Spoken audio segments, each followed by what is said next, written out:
tey nag dafa am lu tax suñu kàddu jóg ndax tey boo dee seet tey le vendredi 5 mars 2021 mu tombeek jour bu tàng jour bu doy waar jour boo xamante ne xam naa ne dans l'histoire du Sénégal kenn du ko fàtte. tax ñu yëkkati suñu kàddu nag dañoo tiit fi ñu toll nii man de ci ñi tiit laa bokk ndax dama amoon kilifa gu fi newoon gu ñu naan Alaaji Bassirou Diagne Mariam Diop jege woon population bi jege woon Sénégal jege woon Afrique jege woon monde bi bu ñu mësaan tollu fii kàddoom da daan jóg dalal xel yi dalal xol yi moo tax tey jii bu ñu wëlbati ko gisuñu kenn ku nuroog moom wala lenn lu nuroog moom wala kenn ku dox lu mu daan dox dañuy tiit ndax tey boo dee seet tey Sénégal ñëpp a jaaxle ñëpp a tiit ku mel ni sama yaay démb ba tey lekkul naanu ndax njabootam rek ne ci biti ndax mbedd bi jaxasoo na kër yi jaxasoo nañu. balaa may def dara nag damay nuyu monsieur le président de la république Macky Sall di ko nuyu di ko sargal di ko xamal ni ko sénégalais yi bëgg nañ ko bëgg bi ko sénégalais yi bëgg moo waral en 2012 ñu teg ko ci boppu réew mi 2019 mu bëggaat ñu tegaat ko ci boppu réew mi kon Sénégal bëgg na Macky Sall bi mu ñëwee lépp politique bépp bu mu bëgg sénégalais yi ànd na ceeg moom bi mu nee cëpp wax problème mu mandat diggante 5 ans ak 7 ans moom mu campagne woon ko ne 5 ans lay def bi conseil constitutionnel ñëwee ne moom mënul dellu ginnaaw dañ ko nangul bi mu xëyee ñëw ne dafa soxla référendum ñu dem ci ay points oui wala non dañ ko defal oui mu xëy soxla majorité à l'Assemblée nationale presque sur 140 députés mu am 100 députés bi mu xëyee ne day def terre valeur 1000 milliards gisoo ko marche gisoo ko wax ndax dafa andi plan Sénégal émergent kon boobaak léegi lépp lu mu jàpp lépp lu mu bëgg Sénégalais yi fekk si nañ ko ci ma koy ñaanal nag liggéey boobu mu doon liggéey depuis boobu bu mu nangu ko yàqal ndax fi ñu toll ni kat li ma gis muy ñëw ci yàqu la jëm ndax kat fi problème bi déparé bi ko sëñ Mountakha woowee daf ko ne problème bu ñaari nit kese la nit ñi defe ne problème bu ñaari nit la waaye defe naa nag léegi nag problème bi nekkatul problème bu ñaari nit problème mu sénégalais ak sénégalais la problème mu Sénégal mooy xeex ak Sénégal ndax ñaari nit weesuwul Sonko ak Adji Sarr voilà xeexu biir kër sax xanaa nag warta tax nag Sénégal yëpp tey kenn bañ a reer démb kenn reerul kenn nalawul ci ñaari nit comme ni mu ko waxee woon nga defee ne nag ñaari nit ñooñu nag war nañ koo leeral ba xam ndax coow li diggante Adji Sarr ak Sonko la wala diggante Sonko ak Sénégal la wala diggante Macky Sall ak Sénégal la ndax loolu laa bëgg Sénégal yi leeralal ma ko ndax bu dee diggante Sonko ak Adji Sarr rek la defe naa fi problème bi yegg waru faa yegg ndax boo dee seet suñu tribunal bii boobaak léegi dossiers yi fi ne bëri na te traité wuñu ko ndax manque de temps ak dossiers yu bëri kon problème bi lu mu yàkkamti lu mu gaaw ñi ma gisee ñu accéléré dossier bi ëpp na problème bi ci ñaari côté yépp la ndax dossier bi ni ñu ko traité gaaw na ëpp na te dama xamul lu ko fi jar ndax dañoo nekk ci pandémie amoon nañu lay Adji Sarr doole bi mënta am bu taxawee ne dañu war a juger Sonko tey war nañ ko ne dinañ ko juger waaye bàyyil ba ñu am jot ndax fi ñu toll taluñu ko ci pandémie lañ nekk bu metti nit ñee ngi faju wéraguñu nit ñaa ngi dee nit ñaa ngi contaminé wu nit ñaa ngi isolé wu nit ñaa ngi ci hôpitaux yaa ngi fees del ñu xëy andi ñu problème mu Sonko ak Adji Sarr mel ni Sénégal loolu rek la ñu am lu ñu war a wax Sénégal li fi ne bëri lool nag mooy feebar bëgg a faju xëy di daw dépense di daw ndox di daw courant di daw fourniture xale di daw ordonnance di daw lekk kon defe naa ne amoon na lu gën a priorité problème mu Adji Sarr ak Sonko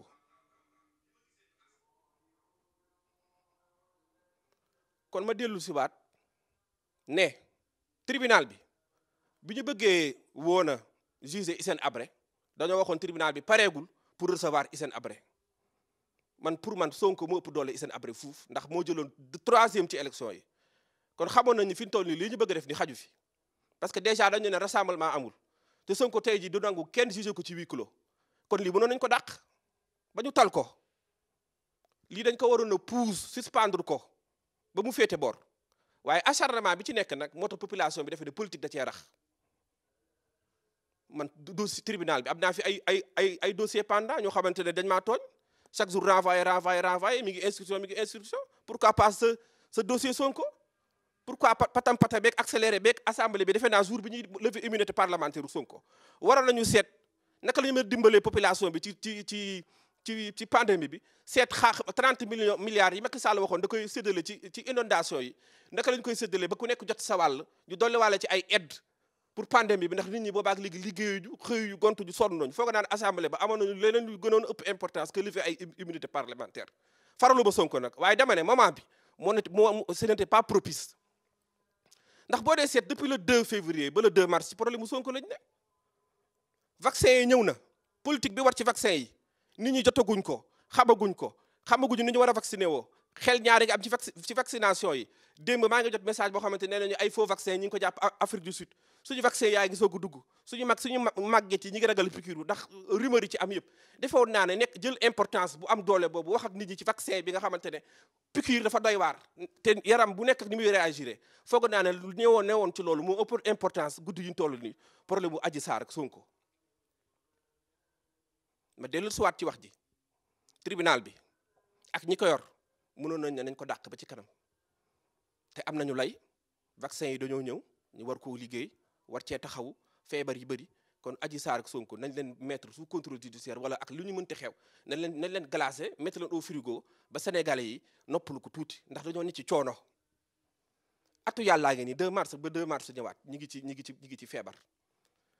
ñaata moor la ñu wax boobaak léegi lañu man moor yi duma leen lim parce que li chiffres yi ñu joxe comptabilisé wuñu ci ñi dee ci kër yi chiffres yi ñu joxe comptabilisé wuñu ci ñi nga xamante ne ay cas contact la ñu woon nekk ci biir kër yi xam ne dañuy xëy nit dee fa une semaine après beneen nit dee fa chiffres yi ñi dee ci centre yi rek la ak ñi ñu constat xam ne moo leen rey toll Sénégal dafa jaxasoo ndax képp ku daan tukki ci ordre médical fi ñu toll nii léeg-léeg balaa sa rendez-vous médical di jot sax nga faf wuy ji sa borom ndax vol yu amul avion yu fees wala ay report ca hôpitaux internationaux yi nga xamante ne ñoom yenn opération yi dañ ne duñ ko laal ndax seetlu nañu ne léegi ku ñu laal opération rek feebar bi dugg la ndax bañ nga faible. kon président Macky Sall yow laay ñaan yow mi nga xamante ne yaay njiitu réew mi yow mi nga xamante ne yow la ñu fal bërki de moo Ndiaye 58%. yow mi nga xamante ne jeunesse bi yow la ne yow la man de lu baax laa la xamal waaye dama defee ne yenn information yi da nga ci jul jot wala boog ñi lay informer dañu dul wax li xew ndax boo seetee ñetti fan deret gi tuuru ci dëkk bi ñetti fan ay nit ñaa ngi perdre seeni membre seen tànk yaa ngi damm seen bopp yaa ngi toj ñi ngi tojante bopp di xaañante te gisuma kenn ku bokk ci yow ku génn sax dalal xelu nit ñi wala lenn lu bokk si yow lu leeral li ni demee yow yaa yor nalaw yu neex yu réew mi fi toll ni réew bi jaxasoo na biir yi ci yow lañ ko yaakaar nga ànd ñu plan agricole yu am doole emploi bi ci yow lañ ko yaakaar jeunesse bii ku ci xëy am ci loo jàpp ku ci xëy am formation ci yow lañ ko yaakaar suñu mag ñii bu ñu feebaree faju ci yow lañ ko yaakaar immigration clandestin bi xëy arrêté nga xamante ne tey jii ñoom ñi demoon ñooy dellu si ndax Sénégal gu neex ci yow lañ ko yaakaar ñaari fan yi li xew Sénégal nag yaakaar bugguñu ko xalaatuñu ko neexuñu ndax tey jii suñu morom yi ne étranger ñëpp a ngi woote defe ne Sénégal def na dóom ndax fi ñu toll nii nag ngeen bëgg ko ngeen bañ ko Sénégal fi ñu toll nii féppay tàkk yëf yi du Ndakaaru rek tey boo seetee féppay tàkk waaye nag président man de sarak laa te defe naa war naa laa mën a ñaan tey jii bu doon man la damay génn def adresse à la nation waxtaan ak nation bi ndax bul fàtte ne 58% yooyu ñi ngi fi di la déglu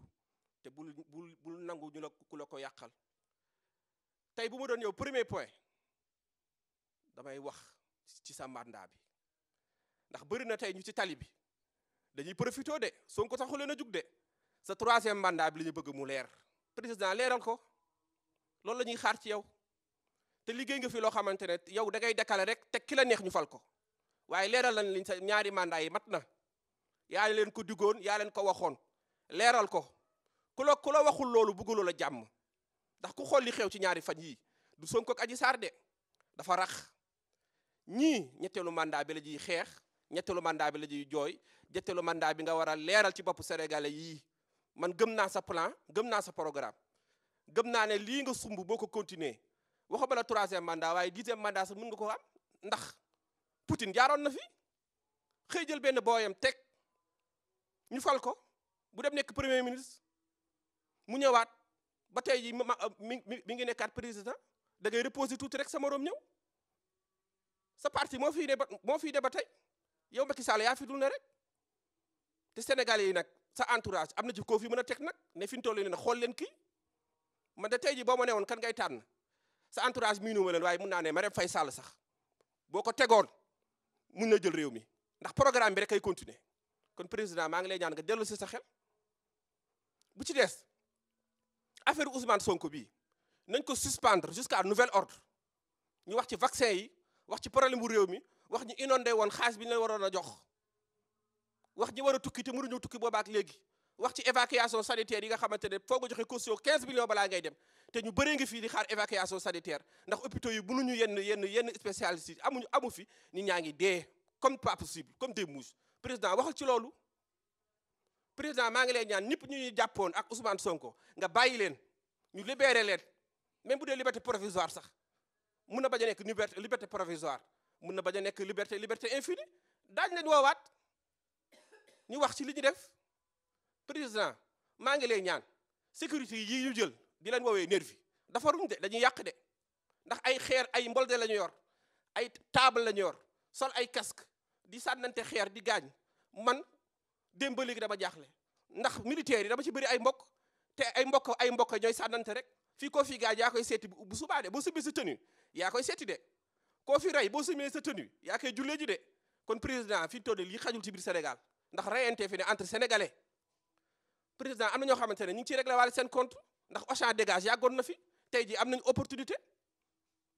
liggéeyante nañu seen cas ak Auchan tey jii am na ñoo xamante ne namoon nañu naan boisson wala namoon nañu lekk lu neex nduggul seen kër ba mu fees kon président coow baaxul surtout coow bu rax télé yi ñu xëy xam naa ne sax du sa domaine dafa am ay domaine yoo délégué waaye ñi nga délégué ay pouvoir nañu xam li lay dimbali ak li lay yàqal mise en demeure doyee de sëkk wala wax ak ñoom wala woo leen convoqué leen waaye xëy dagg signal fi réew mi toll nga xam ne ñëpp ngi wut information man de su ma doon ñoom du ma dagg signal dinaa seet leneen lu ma def waaye du ma dagg signal ndax kat signal yi ngeen dagg tey moo fal Macky Sall waaw rajo Futurs Médias moo xewoon créé yoon waru ndomba ba CNRA di ko bind fu ne waaye taxul ñu dagg signal bi dañ ko avertir mise en demeure amende nangam moo fal Macky Sall télé yii ngeen dagg tey jii Walfadjri nii moo faloon Ablaye Wade bi fi Abdou Diouf nekkee kon bu leen dagg signal lu ne xew na fi te dagg signal xewu fi ci moment bu mel nii am na ñoo xamante ne fi ñu toll nii lakk yi ñuy lakk di dem ci télé yi seen yoon newul ci Sonko de dañuy partisan ci yeneen télé yi ne pourquoi pas yeneen télé yi bokkuñu ci daggum signal bi dem di régler leur propre compte kon président sa baxloo bi ak ruube bi ak rumbanaat bi bul ko nangu ci sa Sénégal bu tuuti bii nga xamante ne jàmm ji fi am moom la ñu ñëpp nawee jàmm ji fi am moom la ñu ñëpp wegee jàmm ji fi am moom la ñuy tiitaroo ci Afrique am nañu or léegi de ñu ngi xaar bu génn président nañu wax ci loolu fu or bi toll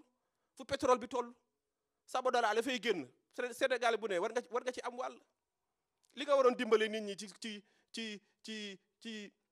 pade bi wàññil saaku ceeb bi def ko 2000 francs ñëpp jënd ceeb dugal seen kër wàññil courant bi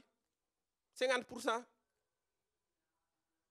annuleel facture ndox yi Sénégal loolu lay xaar ci yow ma delluwaat di waxaat kilifa diine yi nañ yokk seen ñaan ndax réew mi kat ci ñaan la toll ba dama xamul instant bi lan la ñuy yëg waaye xam naa ne ñoom ñëpp jaaxle la ju ndax lii xew tey man musuma koo gis ba ma dee jaalo ba tey lii mu xew tey musuma koo gis kilifa aada yi sama papa de daan na wax ku wutu mag ñi yaay mag waaye daan na wax it baat bu dee dañ la koo dénk je parle du pouvoir coutumier nga xamante ne presque seen pouvoir ay pouvoir médiateur lañu ñooñu laa ne baat buñ la ko dénkee waxoo doxoo defoo boo dee gor dellool ña la ko joxoot le pouvoir coutumier laay waxal sëriñ si nag seen barke maama lañ fi teg ñu yaakaar ci ñoom ñaan ñi ngi ci ñi ngi wax ak président ñi ngi ci waaye le pouvoir coutumier laay ñëwaat baat day dox mbaa mu wax mbaa mu jëf wala nga am ngor tekki ko delloo ko ñoo la ko joxoon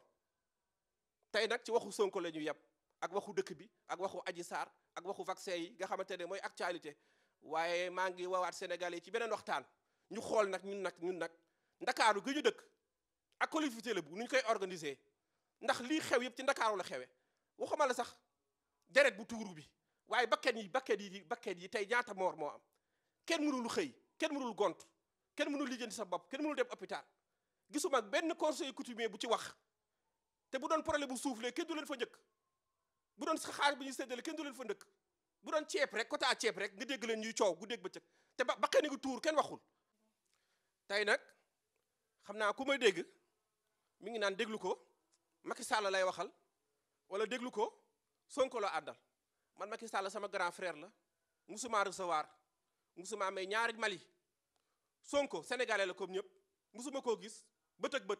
aw ma numéro téléphone am xaw ma këram kon man Sénégal laay waxal fi mu toll nii jeunesse sénégalaise laay waxal population sénégalaise laay waxal ndax ñun amuñu fenn guddi amuñu fenn bëccëg France ga ñu doon recevoir bëggatu ñoo gis Amérique gañ doon dem téye nañu seen i këyit Italie gañ doon dem ñoo leen yónnee xaalis léegi guddeeg bëccëg ñoom léegi yónneetuñu kon ñun Sénégal la ñu bëgg mu naat ba lépp lu ñu daan daw di ko wuti feneen mu fekk suñu fii message à la jeunesse laay wax Auchan yi ngay di toj oto yi ngay di toj seen alal la bu ëllëgee da ngeen koy tabaxaat seet leen li ngeen di def bokk ci coow li nag xam li xew ko gën waaye nag léeg-léeg dañ naan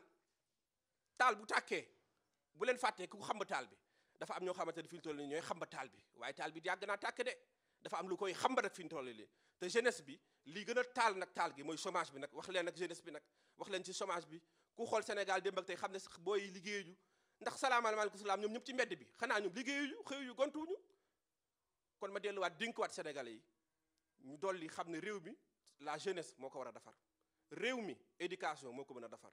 réew mi agriculture moo ko mën a defar réew mi santé moo ko mën a defar maa ngi dénk nag président mu xalaat jeunesse bi dimbali jeunesse bi gestu jeunesse bi